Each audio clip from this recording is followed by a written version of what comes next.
Good morning, ladies and gentlemen. Nice to have you here in the TInnGO Second Multistakeholders Forum after 1 year from the first one. Today you will hear from us from TInnGO project and also the stakeholders outside the TInnGO project, how the things have evolved, what have been achieved, and how we see the way forward. Good morning and welcome to our second multi-stakeholder forum. If any of you are unfamiliar with the project, if you could please jot down some of the links to our resources, or you could also get in contact with me and I can point you in the direction of our interesting results later on.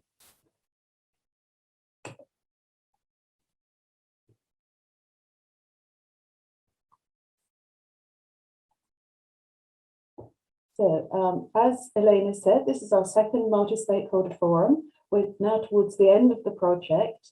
So the format of the day is that I will be making the welcoming address and scene setting, explaining a little bit about TInnGO. I'll be followed in our welcome by Ruth Lopian, the Equality Coordinator from the European Commission. Thank you, Ruth, for joining us in this. The first session will be held by Hilda Christensen, the technical lead at TInnGO, and we'll be focusing in particular on gender and diversity mobility plans, as this was not the focus of our first multi-stakeholder forum. This will be followed by a panel discussion on how gender smart mobility may be translated into policy and concrete actions in the EU and member states. And then at around just after midday UK time, Hilda will be making some closing statements. For those of you who are unfamiliar with TInnGO, we were one of two projects which started 3 years ago, along with Diamond, to create a paradigm shift in the lack of gender and diversity in the transport business ecosystem. In particular, we targeted usage, education, and employment. So why is there still a need to do this? I mean, we've been talking about this for at least the last 30 years that I know of, but things are changing. There's now an emphasis on technology-led smart mobility developments, which are still not informed by the needs of all citizens. And this means that future smart cities may not actually be inclusive. We're already finding that the way in which the e-bikes and sharing schemes are being promoted, it's to younger people. There's a lack of socio-demographic information being collected and being used to drive developments. Gender and diversity mainstreaming has been proven to be successful, to lead to increased profits, increased job satisfaction, but there's still not a lot of buy-in on this. There's been too slow progress in this actually to take hold in any way. So how can we kickstart this? There's been a failure to recognise the consequences of the wicked problem of gender transport poverty in Europe, which is very much a problem in terms of looking at equal chances and equal livelihoods for people. And so need to integrate and build up evidence, strategies, tools, policies, and data for intersectional analysis. The TInnGO project was conceived around an observatory, and this is very much a hub and spoke model. The observatory forms the main part of our site, so it's a virtual observatory which includes a data repository in which every project can actually input their data and take data away in a safe and secure environment. Hub pages which show the state of transport and transport innovation in each of our 10 TInnGO hubs. The resources, which are the outputs of the project. An open innovation platform in which we share design and design conversations with the group and wider stakeholders. And we're using design provocation as a way of getting out rich stories of the lived experience of excluded groups, and look at how, and using design as a way to facilitate conversation around these. We also have links to other resources. The TInnGO Observatory is fed by 10 hubs across Europe. All of these have their own priorities and their own local interests, but they engage with the project. They send information to the project, so they're in charge of data collection. They're beacons of engagement, activity, and know-how, and you'll see that especially today in relation to the GAD apps, and they engage in citizen science and engagement with the local community. As I said, all of the hubs have a tile on the observatory where they show innovations, their ideas, and their problems, and latest news regarding diversity in transport. Gender transport poverty has been demonstrated and created by inequalities in access to transport, infrastructure and services, labour market segregation and the gender pay gap, participation in design and decision-making processes. Again, stakeholders find it difficult to engage with women and diverse groups in a meaningful way. So we're still seeing very much tokenistic engagement. There's gender-based violence in and around transport and harassment. There's been still a failure to properly consider trip training a women's journey in service planning. Now, if you add that to the dual burden that women face as carers, homemakers and employees, just making their journey more difficult if they have to change trains, change buses, adds to the complexity of their lives and eats into any recreational time and rest they may get. So it's really important in terms of quality of life and also to help women gain employment. Some women are suffering from a lack of agency on their freedom to travel. So although travel might be difficult, some women are denied even the choice of when and where they can travel. And there's a systemic bias and oversight and lack of empathy in the collection of data, requirements and the meeting needs of all citizens. So what's TInnGO been doing in terms of methods to create a paradigm shift? We've been looking at the wider issues, so visual analysis. How is smart transport being depicted? Who's being shown as the users? What quality of life are we trying to visualize? We've been using agent-based modeling and intersectionality. As I've said, design provocations to actually engage people in a new way, rather than using surveys and focus groups. Then we sit around and design things together using visual tools. We've developed and used GADAPs, Gender and Diversity Action Plans. We're using systems design research to exploit the power of the meta-narratives derived from our hubs. We're trying to build up empathy and use empathy as a tool to help people understand the lived experience of women and those from diverse groups. We're supporting female entrepreneurs and using citizen science to actually gain more data on what is happening in local communities. So I talked in the last slide about the meta-narrative. All the hubs are contributing work, they're contributing stories, innovations to the hub. Looking at these, we can start to discover the systemic failures behind attempts to reduce gender and diversity inequalities in the sector. So from each hub, a piece of work is compiled to reveal a bigger picture, and all the data, as you can see, is triangulating very well. Analysis of employment and education in the transport sector reveals similar pictures of barriers to progression. The analysis of images shows existing stereotypes and representation of women in transport that reflect traditional mindsets.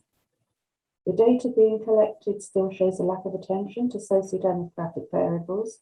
For example, the e-scooter trials and travel surveys still fail to capture socio-demographic data. And if they do, they might not actually use this in an intersectional analysis. So many of the dashboards we collect are just the same sort of thing without the breakdown in terms of age, gender, and ethnicity. Our surveys show that women's journeys are still not being catered for, and phenomenological data shows mobility crises for some vulnerable groups. For example, migrant women whose needs really are not taken into account, and those from the LGBTQI+ communities who may still feel afraid to travel on transport. This is an example of the way in which I'm using the Hexagon spindle model of ergonomics to actually map out these meta-narratives. Mapping these out is really important if you want to try and effect change. These display the problems and through the whole transport business ecosystem at many levels. By naming them and mapping them out, for example, into organisational, contextual and personal sectors, you can actually start to unpick who might be responsible for these issues, and you can target interventions and develop key performance indicators to reduce these issues. So this is just an example based on barriers to women's progression in research. So the summary, TINGO has confirmed a slow rate of progress in gender and diversity mainstreaming, a relative lack of concern for gender issues in organisations. This isn't across the board, but we have found repeatedly that actually getting people engaged in gender issues is a really hard sell. There's still a shortage of data and unwillingness to share data and results across the community. We've addressed this by setting up a very safe and secure repository, which is open for everybody to input their data. There's been a lack of progress in dealing with issues related to fear of travel by excluded groups. For example, issues of lack of lighting, policing, empowerment are being raised time and time again, and they've been raised for the last 20 years. Through our work, we've developed a range of approaches to address these issues, some of which we'll be discussing today. So, in terms of concluding statements, gender transport poverty doesn't exist in isolation. It's a byproduct of entrenched gender inequalities, not only in the transport business ecosystem, but also in terms of the wider society. As such, it requires long-term strategic and national and EU-wide commitment and investment in goals with short, medium and long-term plans aimed at combating all sources of gender inequality. It's not just a transport problem. Transformational changes are slow. They require changes in hearts, minds and behaviours at organisational level, but they are possible. Lack of diversity isn't just a gender issue. In TINGO and Diamond, we have been focusing on gender.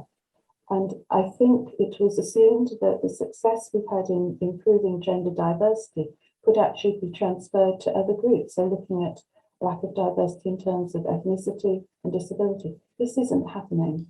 We might have had improvements in gender balance, but certainly not in terms of ethnicity within the transport business world. Gender transport research is part of this system, and it's subject to this negative and positive system archetypes coming in the rest of the system.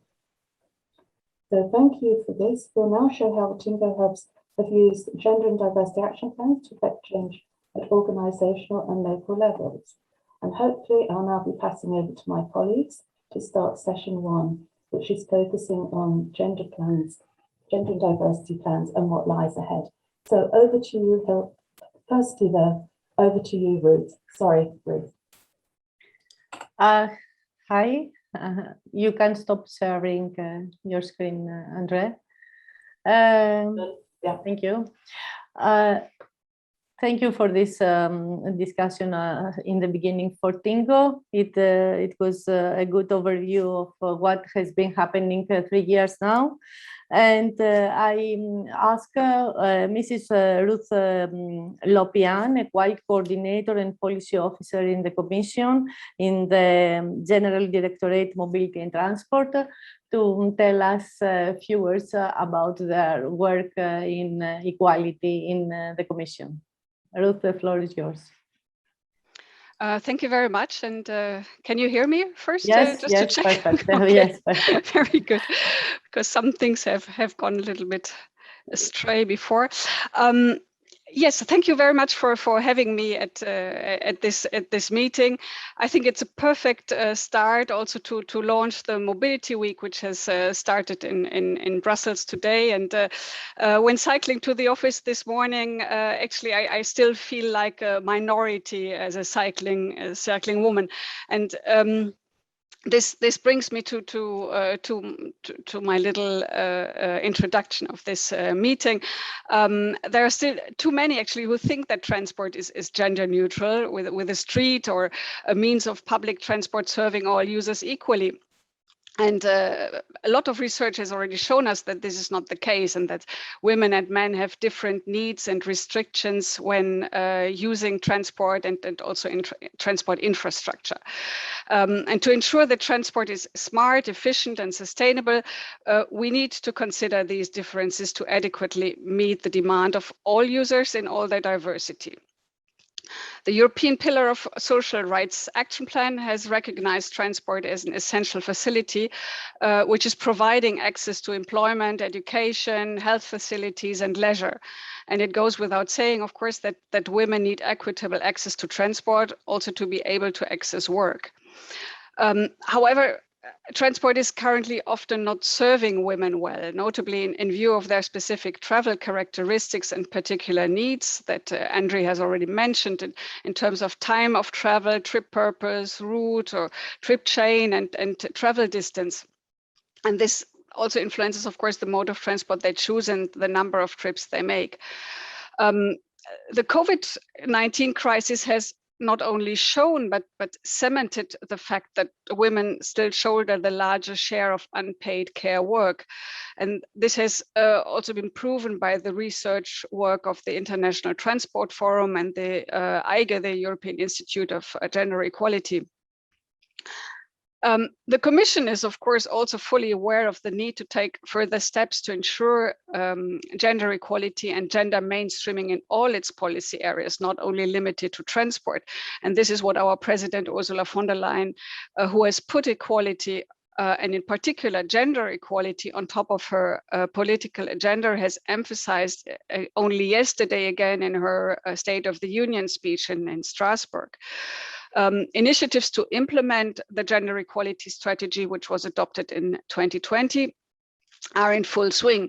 And to mention but a few, there is the proposal on pay transparency, which is currently under negotiation, the work with member states to implement the work-life balance directive, and a proposal to fight violence against women is planned for December of this year.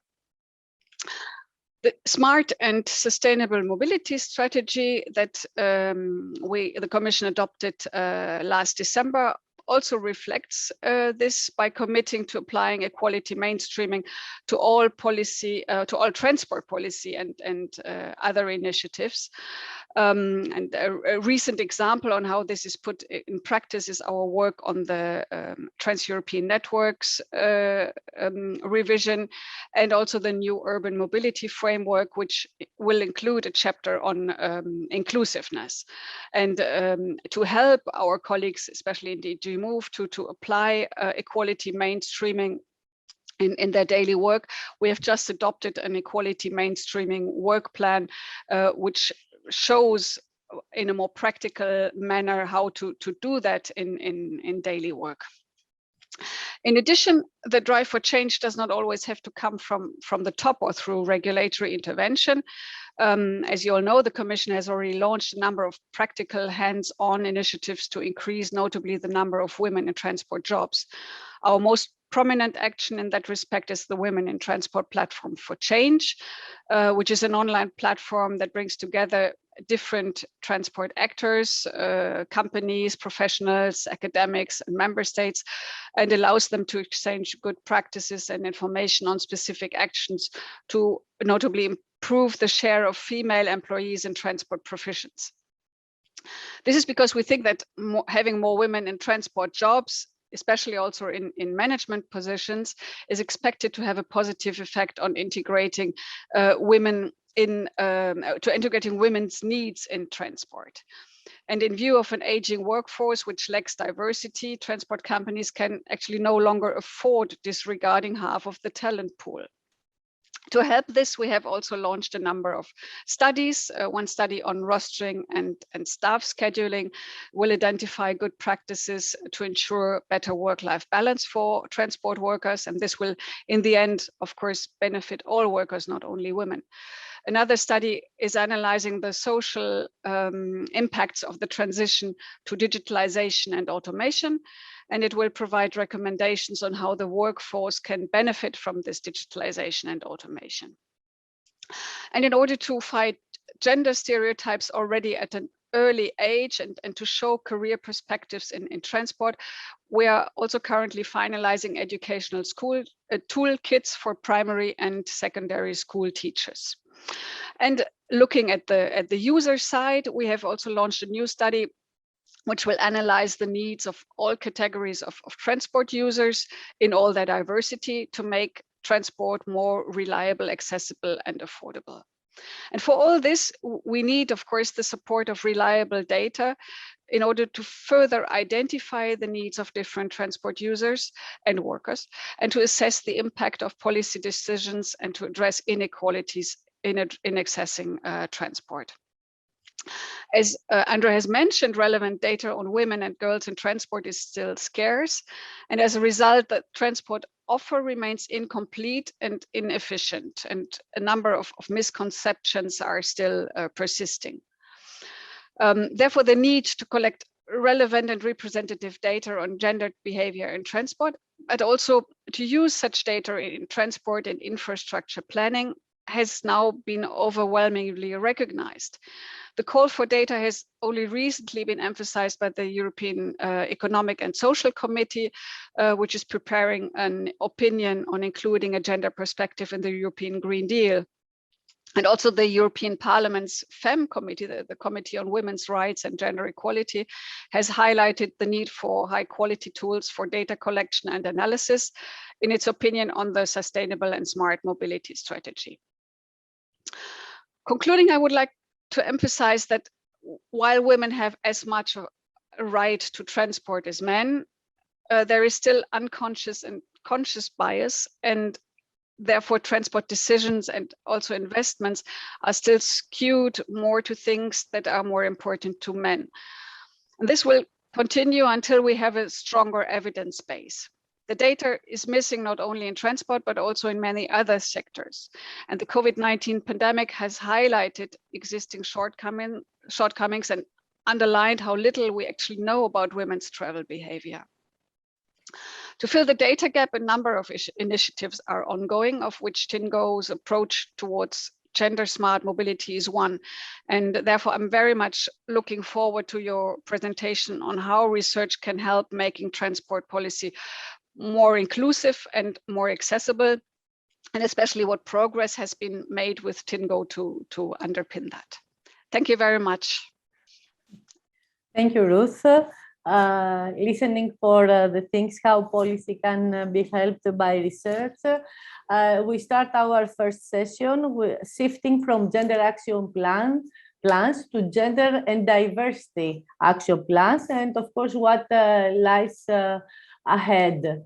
So I'm calling my colleagues for the first session. Hilda is not still here. Mihala, the floor is yours to make the introduction of the session one. Thank you. Okay, so I'm gonna tell you a few words about what we have done in relation to gender and action plans in TInnGO.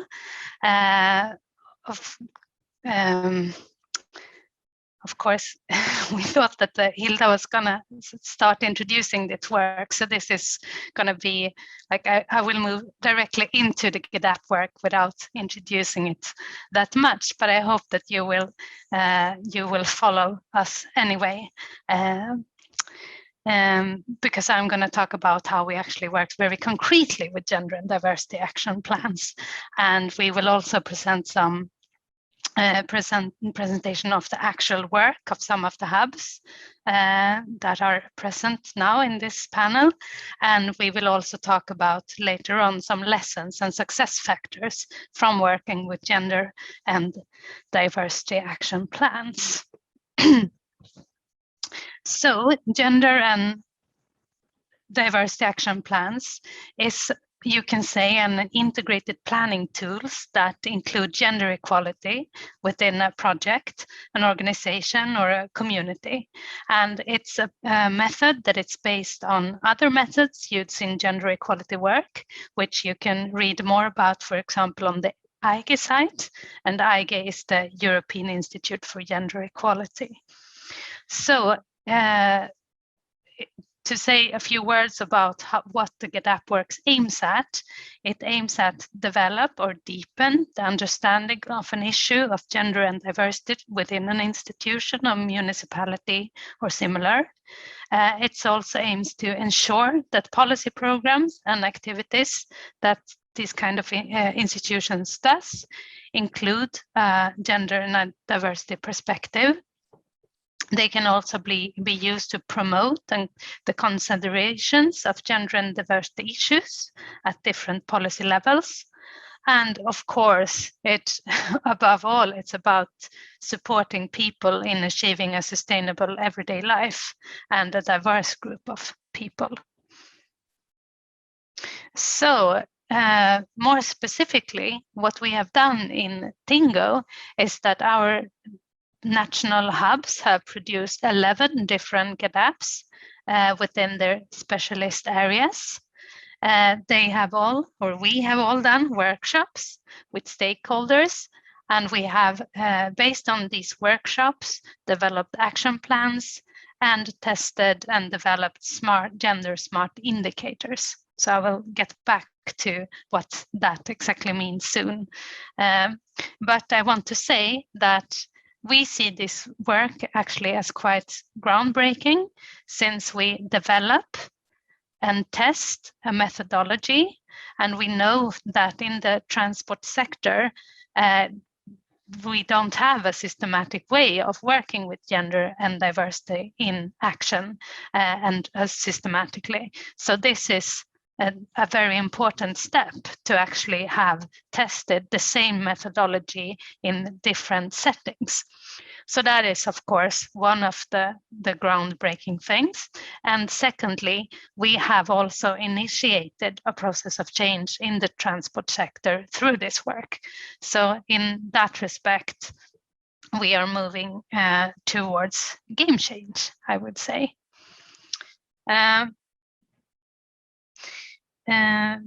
You can say that, just to get into more details about what the GetApp work actually means, as I say, you develop action plans, and it is a stepwise approach where you work step by step to produce an action plan. You start off with defining the vision with your work and define the overachieving goals. Then you define measures to reach those goals and that vision. You set up time-bound targets. You do activities, set up activities and responsibilities. You see what means you have for implementation. You prioritize which activities you want to work with, and you allocate resources. And as a final step, you follow up what you have done and revise your work. This is the overall approach, and we need, of course, to hear more about what the hubs actually have done in order to understand how we worked with this. Here you see some of the guidelines that the hubs have used. We have done the guidelines that the hub have used to start their GetApp work. We emphasize that the work needs to be clearly defined. And of course, the important that the GetApp actually emphasizes both gender and diversity. So it's not only gender, but it's gender and diversity. That is also specific for the GetApp methodology. And then we have asked the hubs to define their topics in relation to the gender smart mobility indicators. The gender smart mobility indicators are 5 indicators that we have in the theoretical work within TInnGO, define them as important to actually talk about what we want to achieve when we work with gender and diversity within transport.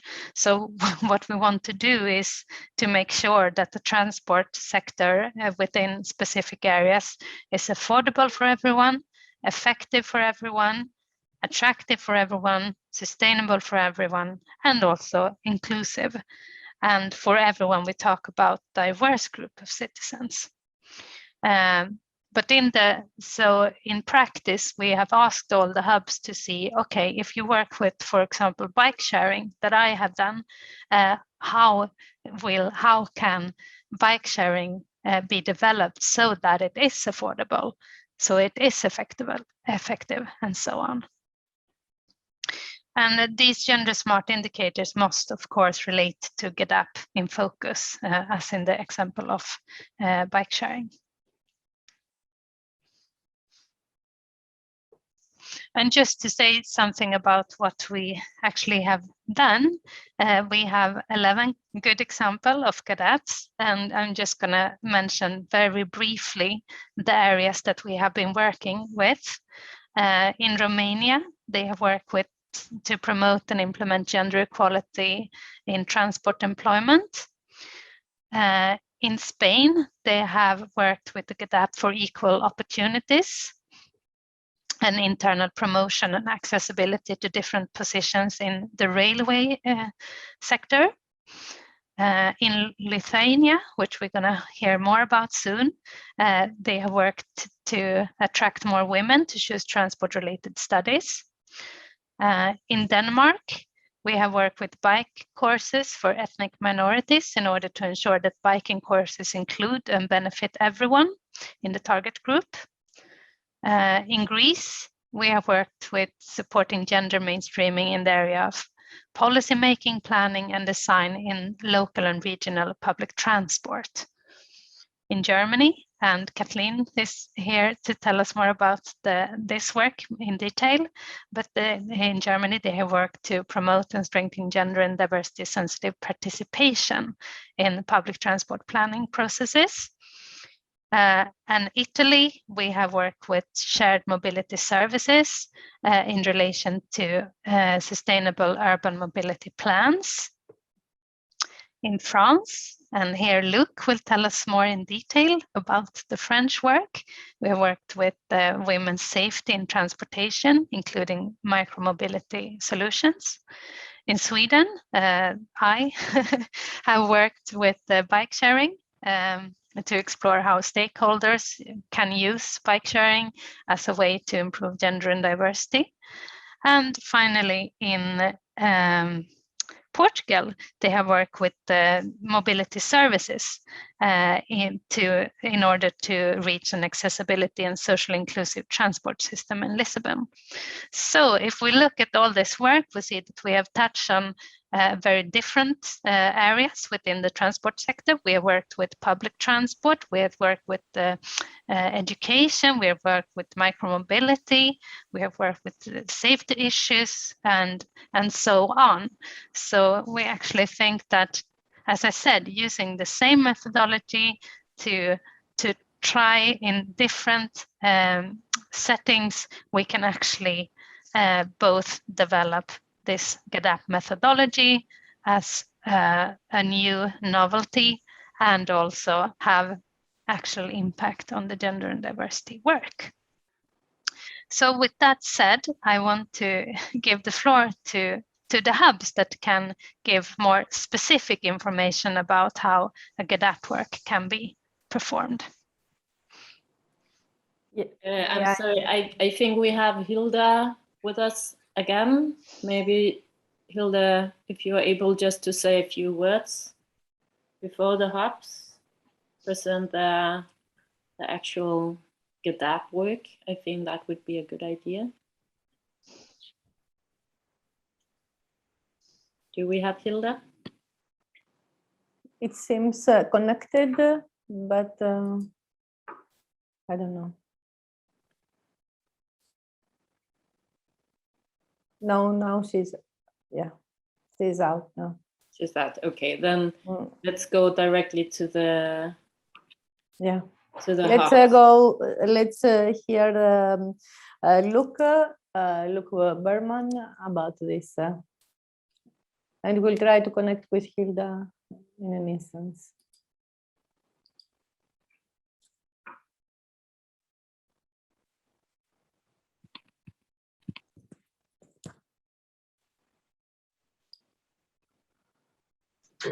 Yes, good morning, everyone. Can you hear me well? Yes. Yes, thank you. Thank you for the introduction, Malin. I'm Luc Berman. I work at LGI Sustainable Innovation in Paris, and we are working for the French hub of TInnGO. Welcome to my kitchen. Sorry, I did not put the TInnGO background today. So yes, I will briefly show you what we did in Paris for gender and diversity action plans. Our focus, as Malin said, was shared mobility solutions and reducing the gender gap in this mobility We approached several actors, several stakeholders on this issue. So first of all, the mobility agency of the city of Paris, so directly local authorities, but also the operators who are behind these micromobility and shared mobility solutions. And those were Velib, the operator in charge of shared bicycles, the public shared bicycle system, Lime, Dot, and Tier, the three main operators of shared kick scooters. Uber, you probably know it, so this ride-sharing app, putting in relation clients with chauffeurs. And Ziti is a new actor in Paris. It's owned by Renault, or in partnership with Renault, the car manufacturer. And what they do is that they have several car sharing shared cars throughout the city. And prior to meeting with all these stakeholders, my former colleague Cosima and I undertook a socioeconomic research to identify what was the situation in Paris, what was the gender inequalities and diversity and inequalities regarding mobility habits and preferences. And we also came up with several recommendations per mobility mode. And we undertook this research to legitimize our analysis and our recommendations when approaching the stakeholders I just mentioned. And the way we approached these stakeholders was first through individual meetings, explaining our approach, the issues at stake, and then second through 3 Get Up workshops, having them all around the table to talk all together about gender issues in shared mobility and what can they do about it. With, again, here the 5 concepts that were mentioned by Malin: inclusivity, diversity, affordability, sustainability, and efficiency. And then after these workshops, I'll show you the results in a few seconds, but after we did these workshops, we had individual discussions with specific shared mobility operators who were more interested in our offer, in our insights, and yeah, together we drew paths that they could take to ease the access of women, of minorities to their services. The findings of these workshops and interviews were that the implementation of actions is uneven depending on the provider. Some shared mobility providers have been around France, around Paris, around the world for a longer time than others. This is the case for Uber, who was launched 10 years ago, and who has already worked on gender issues, not only in Paris, but also in Paris through dedicated gender and diversity focus groups, by conducting surveys, by unfolding campaigns, and also by working with NGOs and consultancy services who are specialized in these issues. And another result was a strong commitment by all these actors to implement changes in their organizations and in their services to reduce the gender gap. There's a real realization that there's an issue, not only in the economic aspect, where it's 50% of their potential clients, but also in the more philosophical right to the city aspect that they believe that they offer as mobility providers.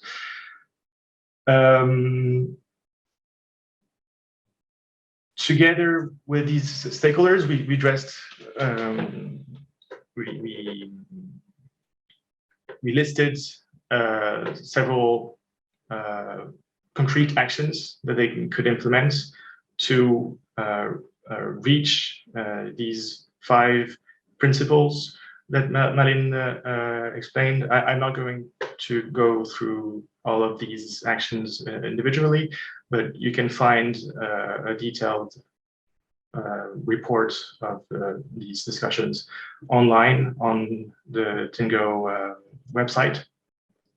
But it goes from internal HR incentive policy, so in the employment aspect, to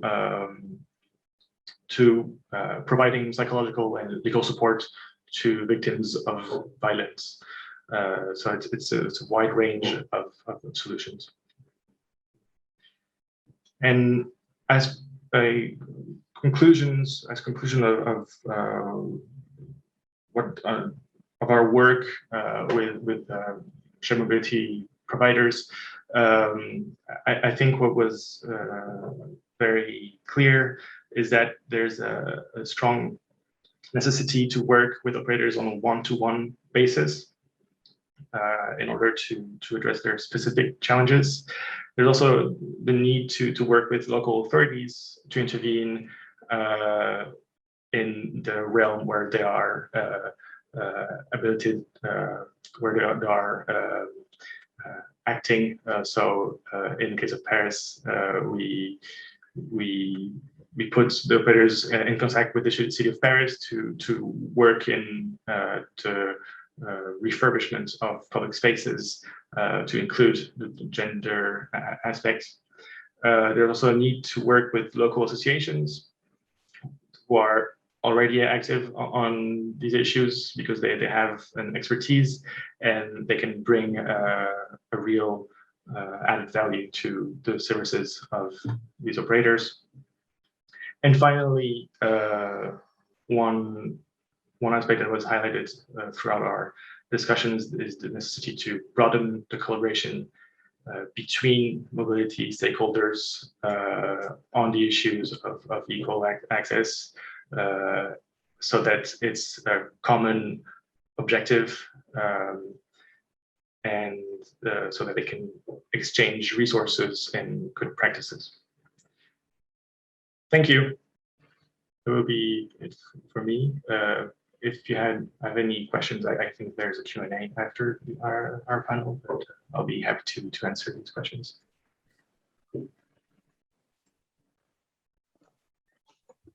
Yes, hello. Yes, we are listening to you. Do you hear me? Yes, perfectly. Wonderful. I apologize for all the mess as said. Well, yeah, well, one problem doesn't come alone. But welcome to all of you, and thank you for all the appreciations of the TInnGO project. And I think my role here was to be the moderator. I have planned to introduce a few concepts in the beginning, but I will make a leap here and just continue the program. And I think the next speaker is Kathleen Schöne. Am I right, Kathleen? And Kathleen Schöne is a researcher at the Institute for Media Technology at Ilmenau University of Technology in Germany. And since 2018, her research focus has been on the user-centered development and design of services and users' interfaces. And in terms of the TInnGO project, Kathleen has been managing the hub work. So we look forward to hear both about the hub work in Germany and perhaps also the broader considerations. Please go ahead. Thank you, Hilda, for the introduction. I'm just going to start to share my screen. Just let me know if you see something, if everything is working fine. Now it should also be presentation mode. Yes. Excellent. Okay, perfect. Just this one. Okay, then also a warm welcome from my side. So, as Hilda mentioned, I will present you the data from the German hub and the German hub activities. First of all, who is the German hub? Who works in the German hub? It's us. It's the colleagues from the Technical University Ilmenau, and also the partners from the mobility consulting company Plan and Rad. Together, we are cooperating with our city partner Region Hanover and the respective transport companies Östra and Regiobus. We're focusing on two objectives within our hub. The first one is gender diversity sensitive participation culture as a key part of the mobility planning process.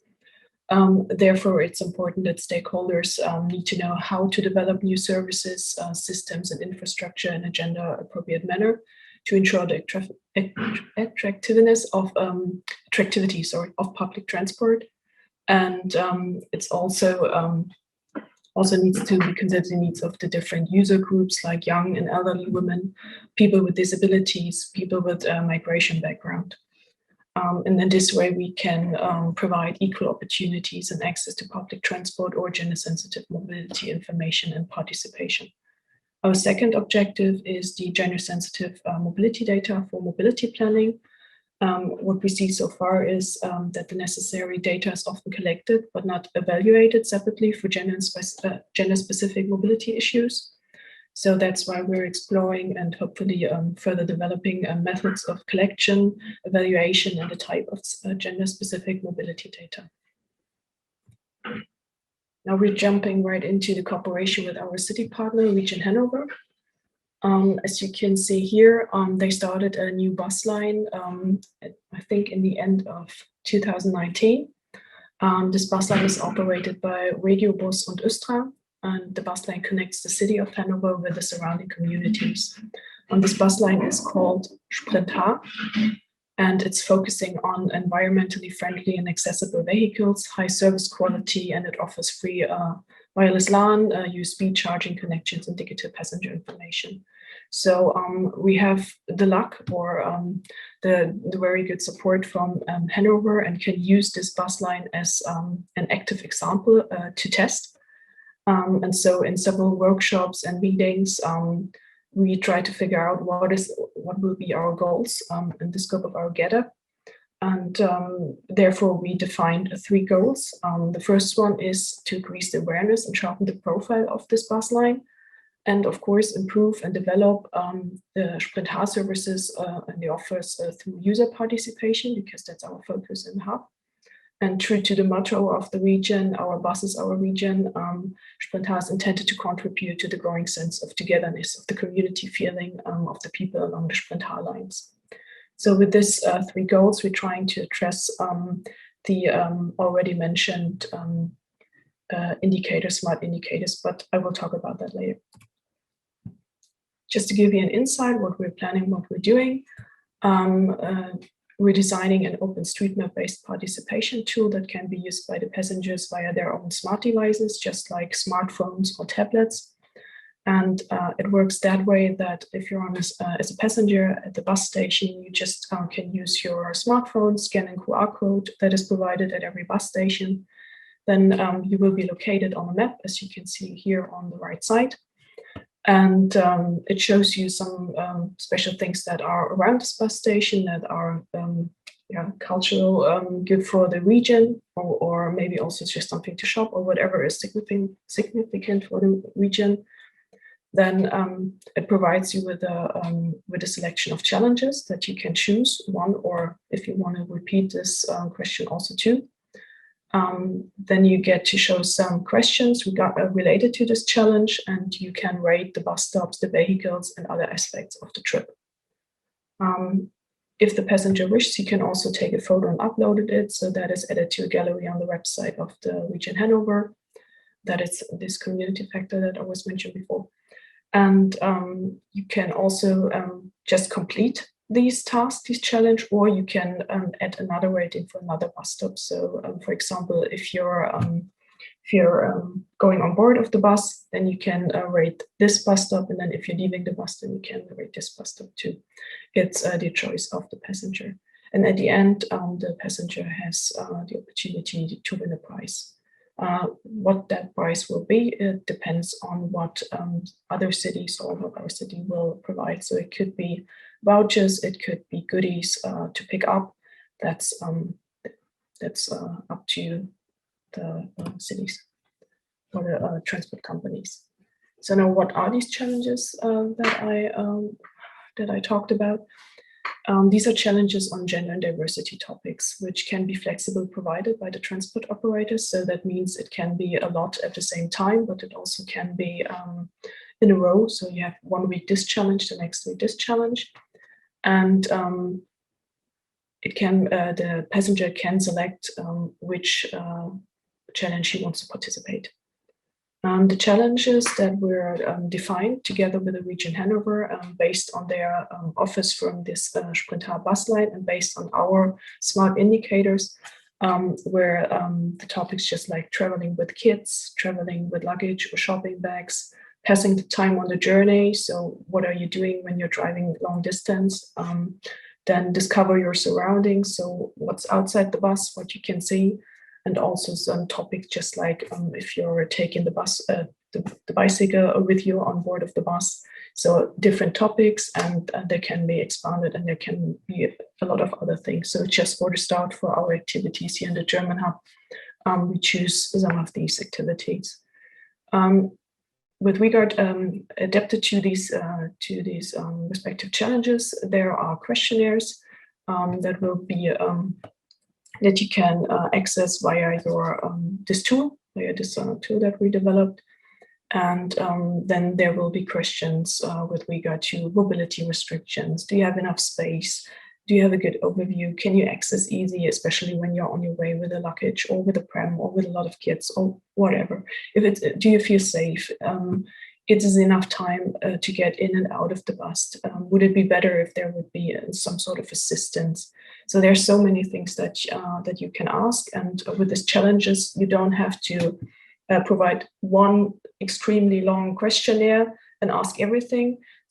With the challenges, you just have the opportunity to focus on one topic and target this to a target group. So you really reach the right group with your challenges, because the passengers can choose by themselves which one they would like to participate.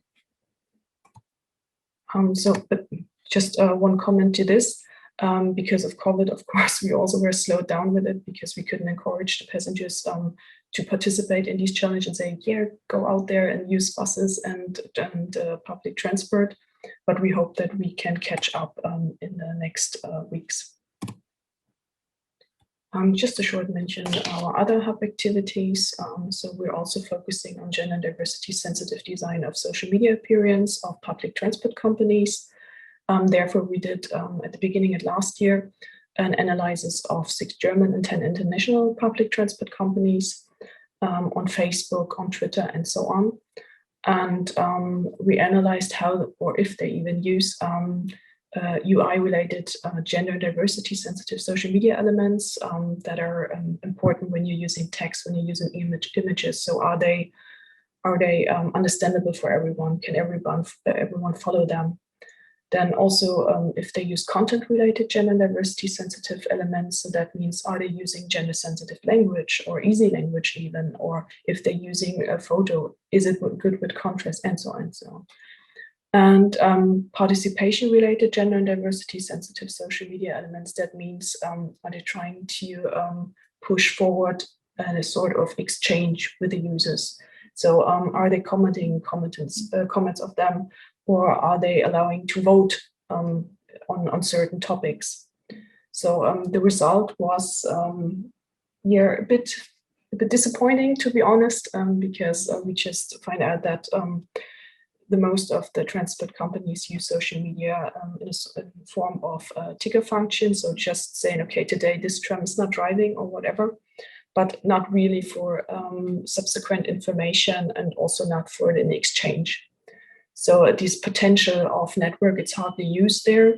And they're also not adapted to the needs of people with disabilities or migration backgrounds. So they're not providing easy language or even multiple language. Sometimes you can just choose this on Facebook, but sometimes you have to provide it.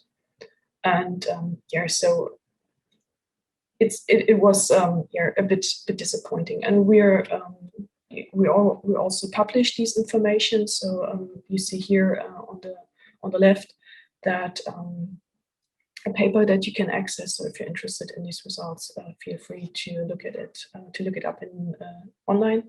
But we also started this year to do a second analysis with only German companies, and we widened this whole focus also to recruitment and also to LinkedIn and Xing and so on, to find out a bit more if there's other opportunities to address it, and also over a period of time from 1.5 years to see if there have been changes due to COVID. So if they're more engaging via social media or if they don't.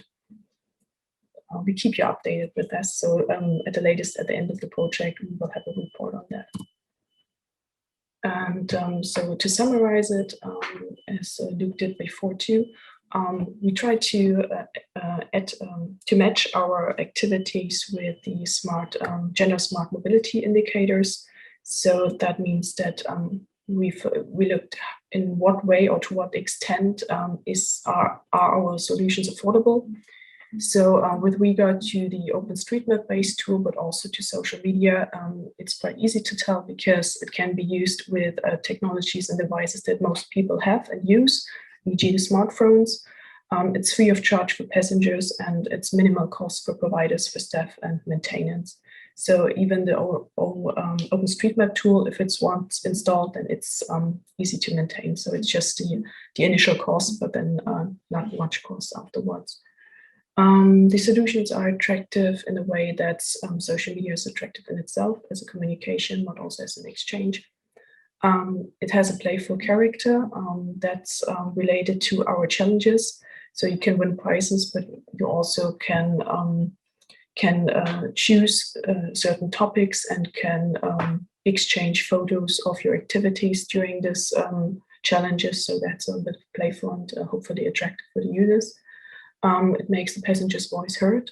And on provider side, you have this marketing effect. You go outside, you really address the users and invite them to cooperate with you. Effective in that way that you gain the insight into specific user needs, thanks to these flexible, customizable queries based on the gender diversity aspects, these challenges that you define. It's a quite simple and direct connection with the passengers, just a link to a questionnaire, but also via social media. So it's just easy to use for both sides. And with regard to social media, the most of the users have these prior experience with it. So it's also faster to implement and it's also easier to accept.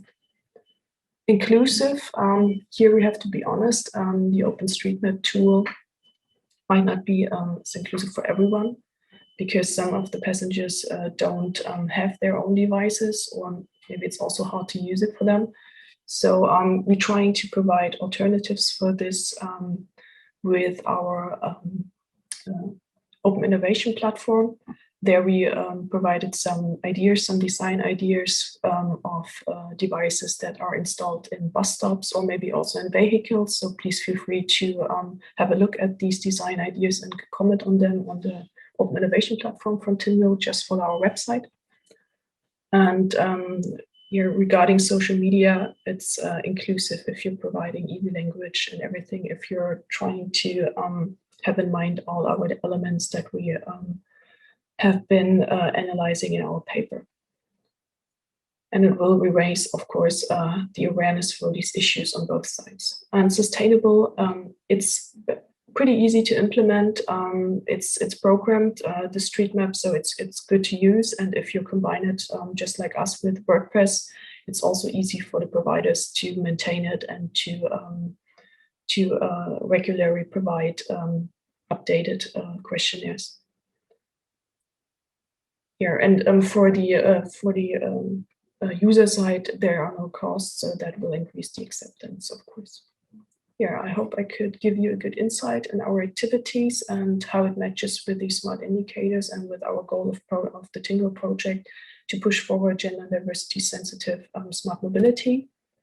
And if you have any questions afterwards or just want to talk to us, then please contact us under these emails, and you can also put your questions in the chat and then we'll have a look at it later on. Thanks a lot, Kathleen. And I think we are a bit lagging a bit behind time. So I think we'll proceed right away to Egil. I can't pronounce your second name, but Egil. And you are a researcher at the Smart Continent Consultancy in Vilnius. And Vilnius is very close to Aige, which we will talk about later on.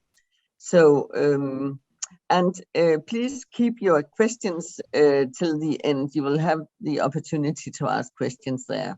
So please go ahead, Egil. Thank you, Hilda. Thank you, dear colleagues. I hope you can see my presentation and hear my voice.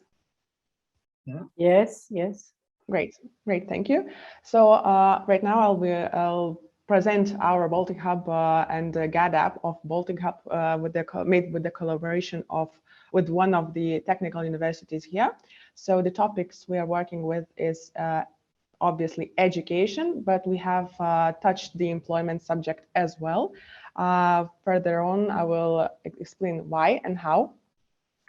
So basically, I will start my presentation with the content. So I'll talk a little bit about our stakeholder and our GAD app, and then I will proceed to activities later on with the difficulties and success factors we have faced with, and my presentation with the smart dimension of the GAD app.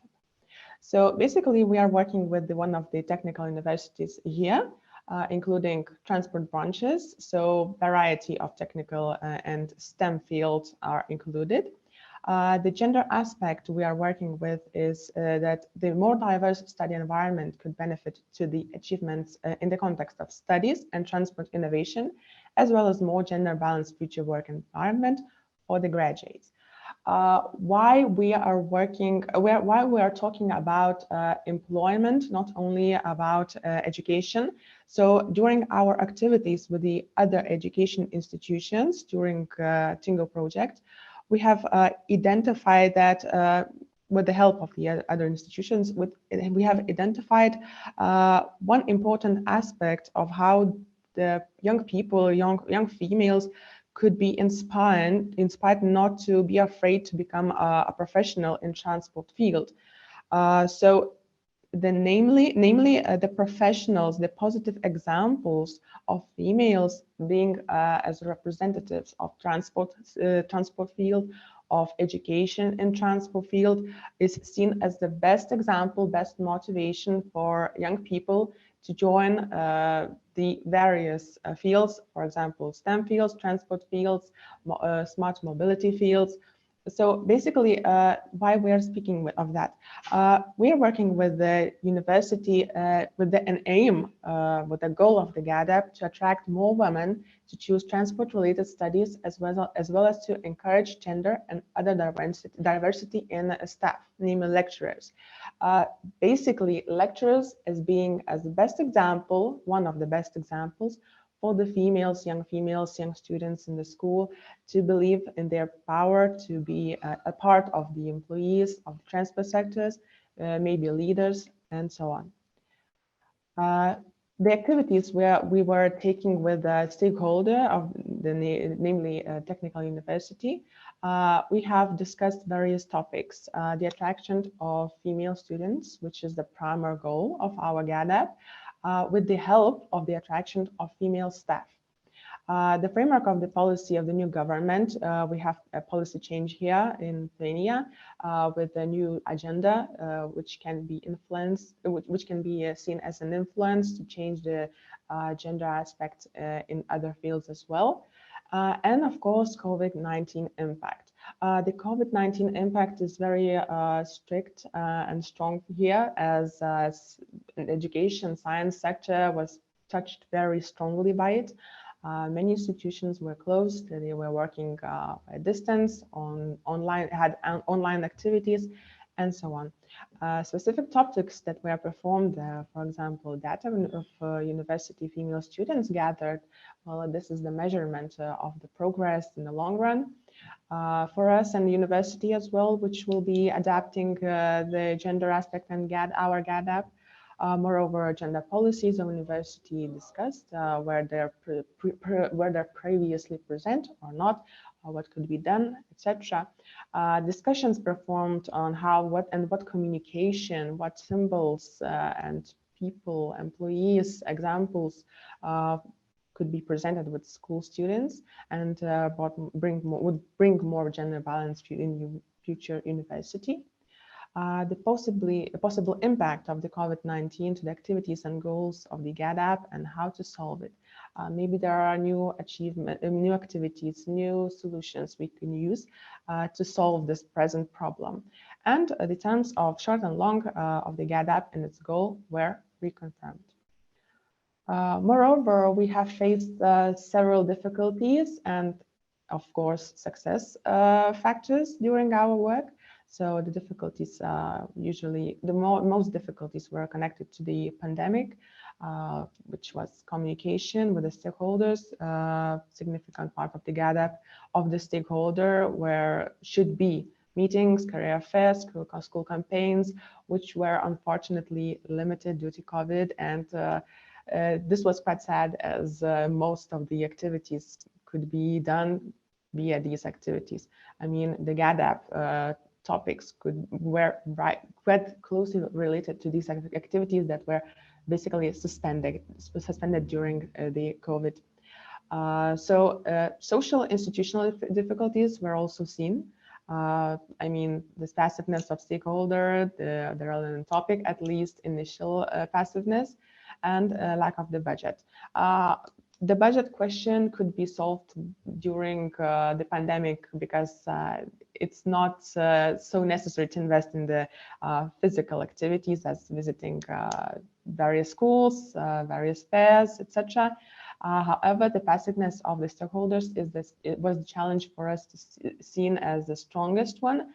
However, during the best examples and best practices and analysis of other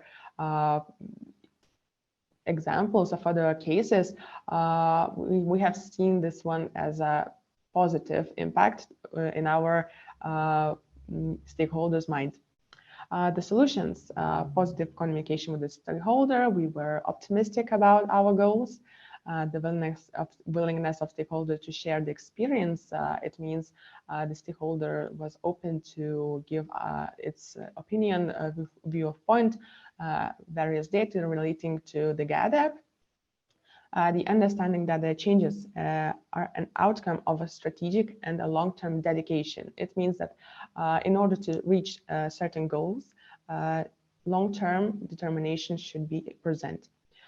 Certain activities and goals of the GADAP do not need great investments. As I mentioned, several solutions are possible, and the full implementation of the GADAP is possible even after the pandemic, and is suitable to be used in the long run. I mean, the GADAP could be changed according to the context and used in the long run as a long-run strategy for long-term results. Few dimensions, smart dimensions of the GADAP were identified. We have seen them more, but we have emphasized the strongest, the most serious one. It means the attractive, successful attraction of female students to the educational field of STEM, effective, successful retention of female students in STEM by providing an education that meets their expectations. The effective aspect has one more point, is that successful preparation of the future human capital for a better gender balance in the transport sector, and inclusive, the improvement of the STEM studies and transport-related education field as a gender and diversity inclusive environment. So I hope I have not used a lot of time for my presentation, and thank you for your attention.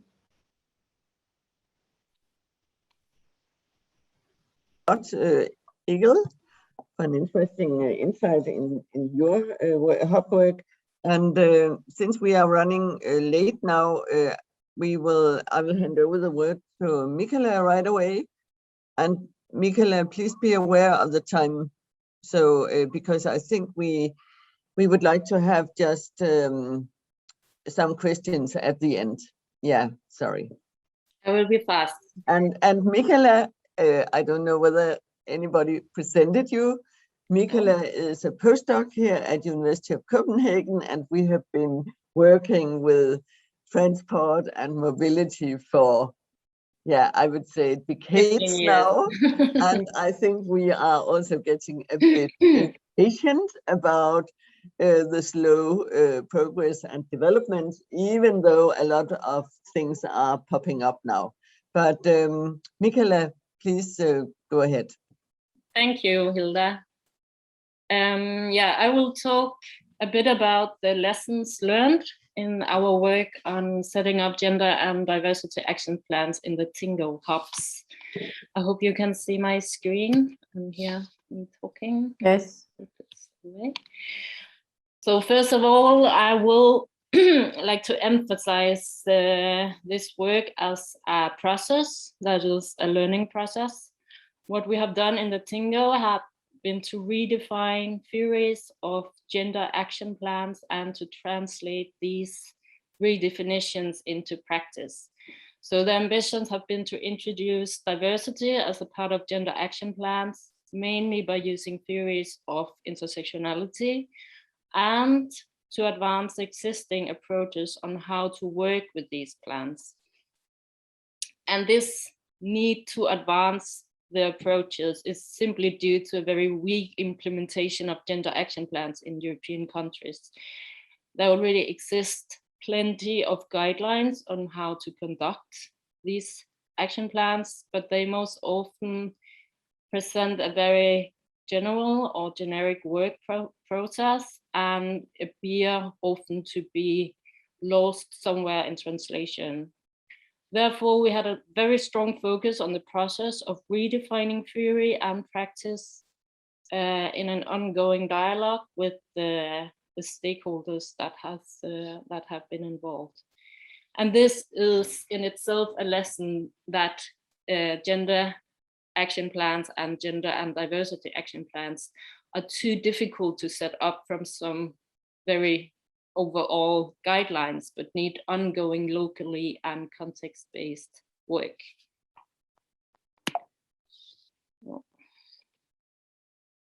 So we have worked on setting up GADAPs in 11 contexts, which of course contain a lot of differences, both in terms of countries and in terms of stakeholders, and as such present a lot of different challenges, which are also difficult to grasp as one whole, but which also provide us with a lot of lessons learned.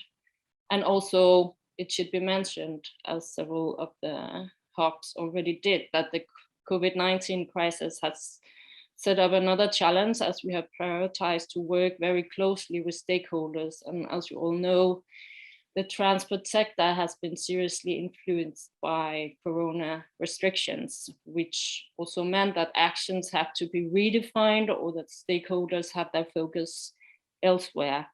Yet, seeing this as a learning process, time of crisis might also offer new insights to the field and should be part of the lessons learned rather than ignored. So in the light of seeing the gender and diversity action plans as a process, we listed some of the lessons learned in defining and implementing these GADAPs in the 11 countries. I will just take you through them. Resistance among stakeholders to work with gender and diversity, meaning not all stakeholders see the relevance to this of their work or their field of work or agree in equality targets. Lack of knowledge and competences among stakeholders. Little commitment among local partners to concrete actions. Also difficult to define one strategy for all, especially when working with different mobility operators, which is also intensified if the stakeholders are competitors on the market. Confusion over terms. We see sometimes that gender tends to be translated into women. And then two general problem definitions that make it hard to achieve an actual binding plan. Oh. Yeah, and then little ownership of actions lead to problems for succeeding in the work. And then there's a tendency to work from a belief in gender blindness or gender neutrality, often spelled out as we plan for all. And these problems or challenges has been helpful in seeing what we miss and how we meet these obstacles in order to succeed in the actual game change of the transport sector. We derive several, like, looking forward conclusions, saying again that this is a process. Game change cannot be reached in 1 month or even 3 years. We need knowledge. Stakeholders must have or produce high quality, available and context sensitive information about the local status of gender and diversity. That can take different forms, such as statistics on gender, age, income, or data on experiences and attitudes. And it can also be user portraits or inputs from interviews with staffs. Then we recommend a bottom-up approach, as the actions have to be defined in the problems, visions, and goals of this specific organization.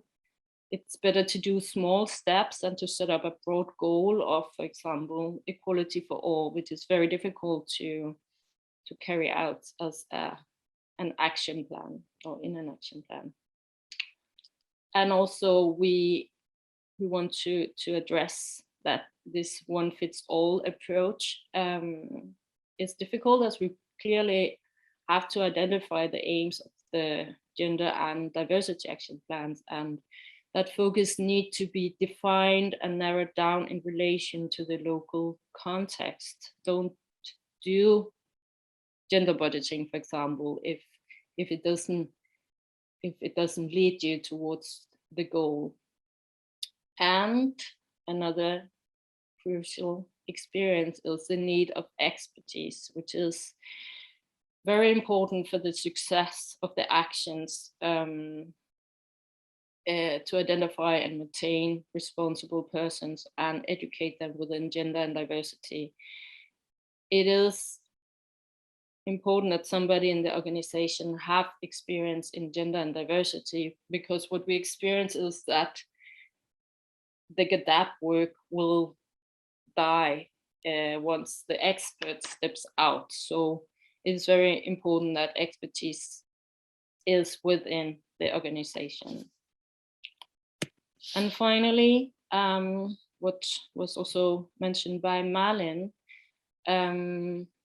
while these lessons learned are crucial in the future work on an inclusive transport sector, I also want to highlight the more direct impact of the 11 GADAPs, which have been carried out in the TInnGO project, and which you have heard examples from 3 of them. And you will find more information at the TInnGO website and the observatory. And now I will stop and leave the floor to Hilda again. Thanks a lot, Michaela, for this winding up of the broad scope of these various hub and GADAP plans. I already have collected a few questions. Do you hear me? Perfectly. Do you hear me? Perfectly. I don't know. Yes, So, we can something go back. happens. Yes. Something is happening with my screen. I think we are intoxicated or something here in Copenhagen today.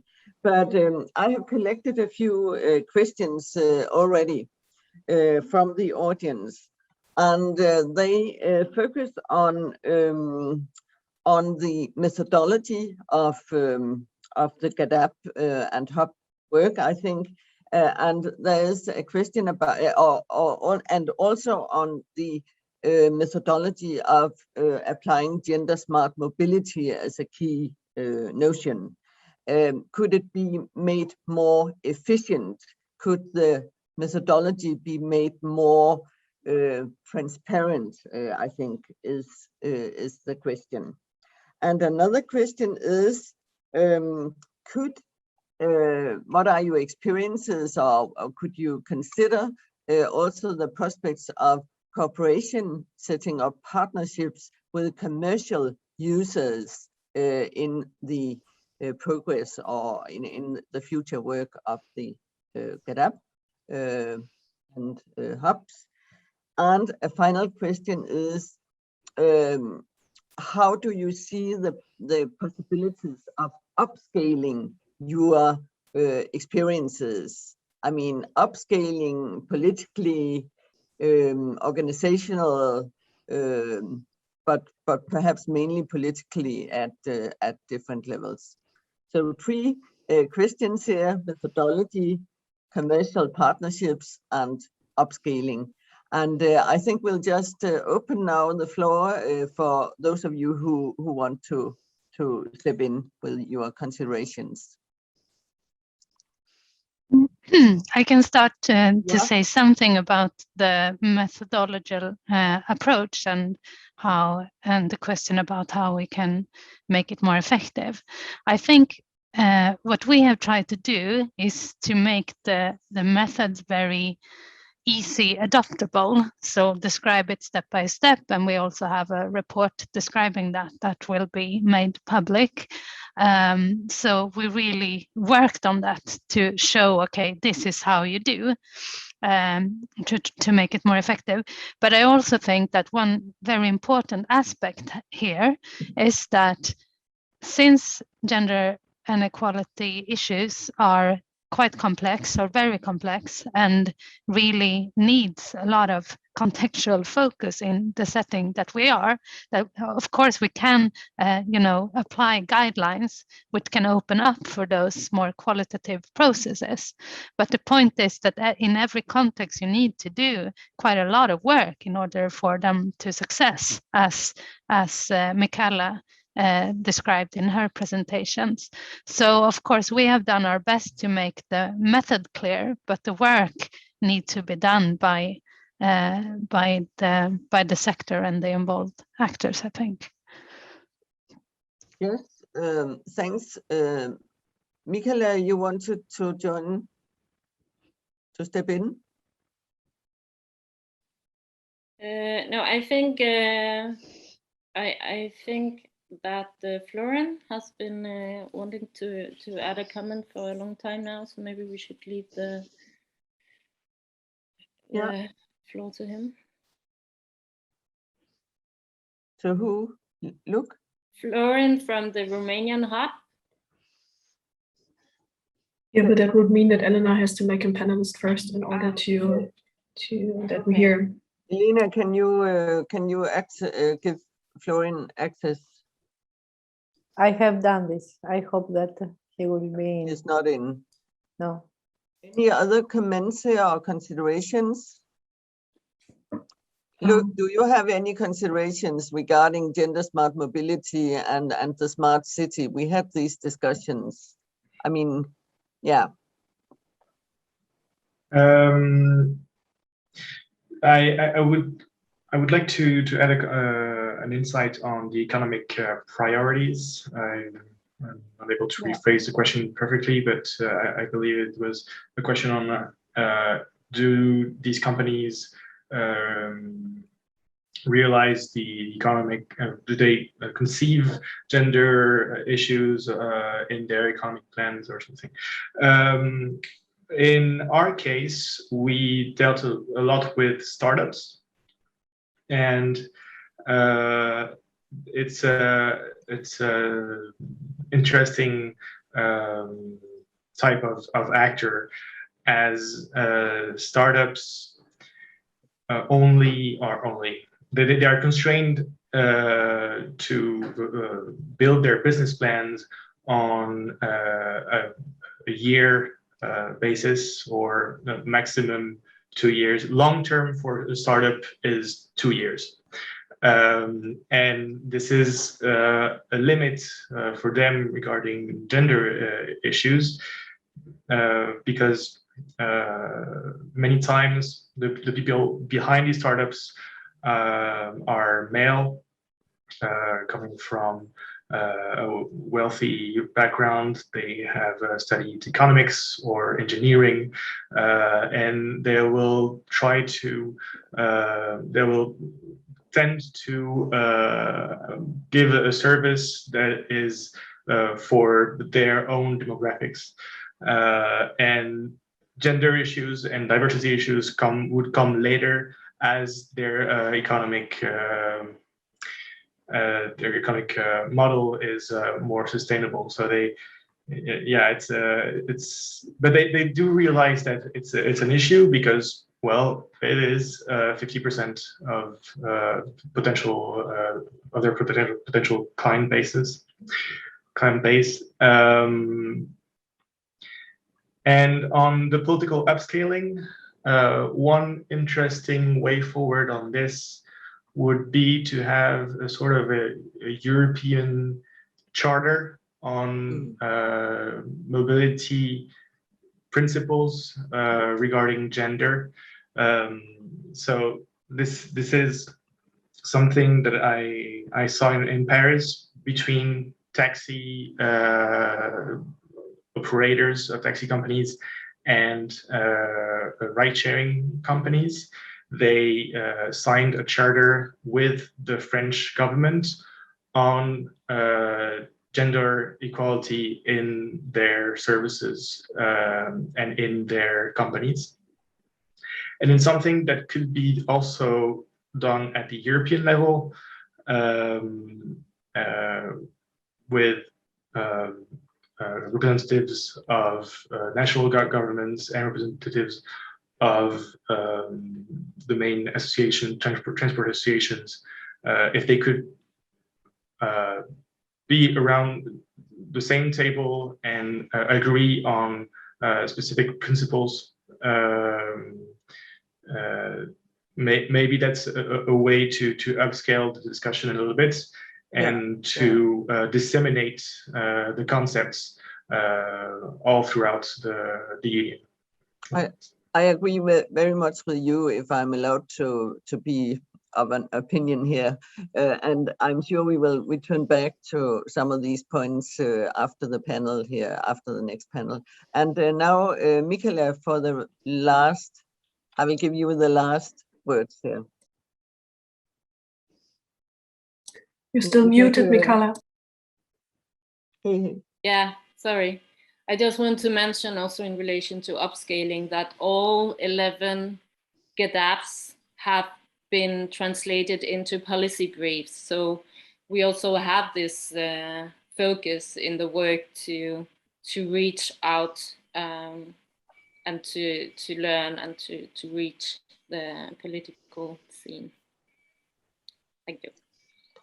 Thank you so much for very interesting presentations. I hope that they will be of inspiration for both the TInnGO project and also for the audience who are here today.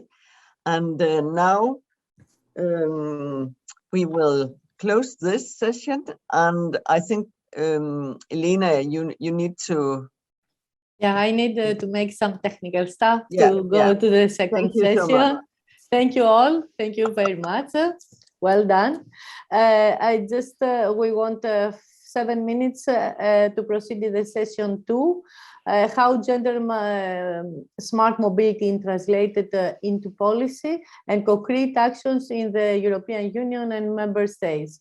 We'll hear from our experts on this. See you in 7 minutes with a small break. Thank you. Okay, thank you.